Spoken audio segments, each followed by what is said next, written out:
शरद पवारांचा फोटो वापरण्यास पवारांनी मान्यता दिली असं म्हटलेलं आहे संजय पवारांनी। माझ्या प्रत्येक बॅनरवर शरद पवारांचा फोटो वापरणार असं संजय पवारांनी म्हटलंय। दादांच्या राष्ट्रवादीचे जिल्हाध्यक्ष संजय पवार यांचा हा दावा आहे। फोटो वापरण्यासंदर्भात तटकरेंना पत्र लिहिणार असल्याचं देखील संजय पवारांनी म्हटलंय। जळगावमध्ये राष्ट्रवादीच्या बॅनरवर पुन्हा शरद पवारांचे फोटो झळकणार आहेत। जिल्हाध्यक्ष संजय पवारांनी या संदर्भात माहिती दिली आहे। बॅनरवर फोटो वापरण्यासाठी परवानगी मिळावी यासाठी शरद पवारांची भेट घेतल्याचा दावा अजित पवारांच्या राष्ट्रवादीचे जळगावचे जिल्हाध्यक्ष संजय पवारांनी केला।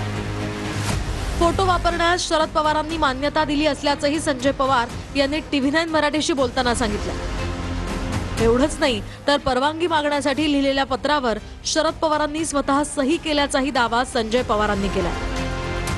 त्यामुळे आता पुढच्या काळात प्रत्येक बॅनरवर अजित पवार आणि शरद पवारांचे फोटो छापणार असल्याचं संजय पवार म्हणाले। तसंच फोटो वापरण्यासाठी परवानगी मिळावी म्हणून पक्षाचे प्रदेशाध्यक्ष सुनील तटकरे यांनाही पत्र लिहिणार असल्याचं संजय पवार म्हणाले। दरम्यान अजित पवारांनी बंड केल्यानंतर त्यांच्या राष्ट्रवादीच्या अनेक बॅनरवर शरद पवारांचेही फोटो लावले जात होते। त्यावर शरद पवारांनी आक्षेप घेतला आणि फोटो वापरण्यात येऊ नयेत अशी तंबीच दिली।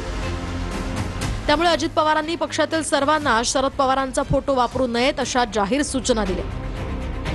त्यानंतर शरद पवारांऐवजी राष्ट्रवादीच्या बॅनरवर यशवंतराव चव्हाणांचे फोटो झळकू लागले होते।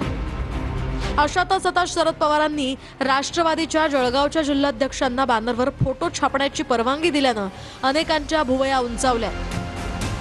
अजित पवारांच्या निधनानंतर दोन्ही राष्ट्रवादी एकत्र येणार अशा चर्चा रंगल्या होत्या। त्याला दोन्ही बाजूंकडून नकार आला।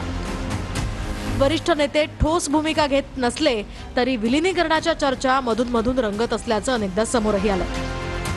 त्यातच आता शरद पवारांनी राष्ट्रवादीच्या जळगावच्या जिल्हाध्यक्षांना बॅनरवर फोटो छापण्याची परवानगी दिल्यामुळे दोन्ही राष्ट्रवादींमध्ये नेमकं काय सुरू आहे असा प्रश्न उपस्थित होतोय।